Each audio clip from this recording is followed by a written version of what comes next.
بسم الله الرحمن الرحيم. مساء السلام، ونحن نمد جسور الثقافة والفن لأجل السلام في وطن السلام.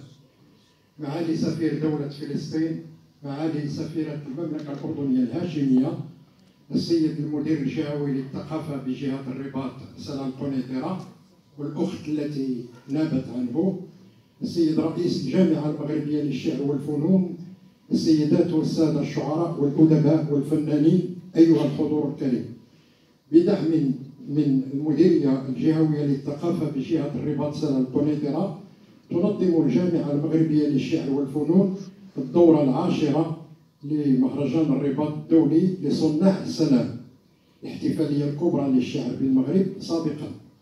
ويشارك في المهرجان شعراء وأدباء وفنانون، تأكيدا منهم على أهمية صناعة أو بناء السلام لتجسير العلاقات بين الأمم، إذ أن عامل الثقافة والفن يساهمان في بناء جسور الثقة والتعايش وتعزيز أسس الديمقراطية والسلم والاستقرار الاجتماعي، الذي بدون هذا الأخير لا يمكن الحديث عن التنمية والازدهار. إن الجامعة المغربية للشعر والفنون ما فتئت تنظم العديد من التظاهرات الثقافية والفنية ذات البعد الوطني الإفريقي العربي والدولي، ومعظم هذه الملتقيات نضع في أولوياتنا الإسهام في تفعيل وتنشيط الدبلوماسية الثقافية من منطلق رسالة سامية لصاحب الجلالة الملك محمد السادس أدام الله عزه ونصره، الرسالة الملكية السامية بتاريخ 30 غشت 2013، والتي يؤكد فيها جلالته على ضرورة دعم وتشجيع الدبلوماسية الثقافية، حتى أن المهرجان الدولي للدبلوماسية الثقافية والشعر الإنساني أضحى قبلة للشعراء والأدباء من مختلف أرجاء العالم. وقد تشرفنا العام الماضي 2023 كون المملكة الأردنية الهاشمية ضيف شرف الدورة، وقد تشاركنا مع الأردن الشقيق مناسبة غالية، ألا وهي الذكرى المئوية لتأسيس المملكة. ونحيي بحرارة وبكل تقدير معالي السيدة جمانة غنيمات سفيرة المملكة الأردنية الهاشمية بالمغرب،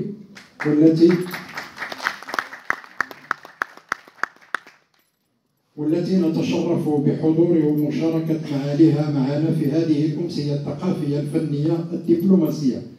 وخلال أكتوبر من هذا العام سنكون مع الدورة 9 للمهرجان الدولي للدبلوماسية الثقافية والشعر الإنساني جمهورية مصر العربية الشقيقة ضيف شرف الدورة، تحت شعار الرباط والقاهرة شراكة دائمة.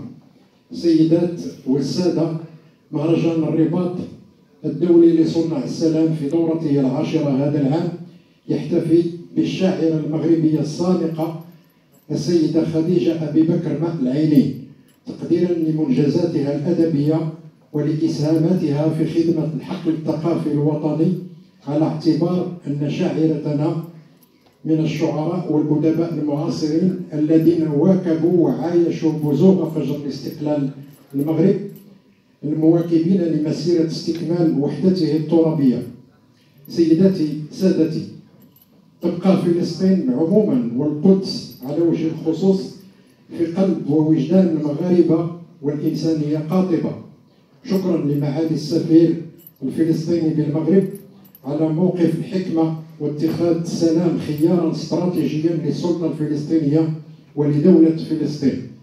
وكما عبرتم معالي السفير في أكثر من مناسبة أن بلادنا بقيادة صاحب الجلالة الملك محمد السادس نصره الله بصفة جلالته رئيس لجنة القدس، بلادنا داعمة قوية لعدالة وحقوق الشعب الفلسطيني لنيل مشروعية إقامة دولته المستقلة في تعايش بأمن وسلام في منطقة الشرق الأوسط.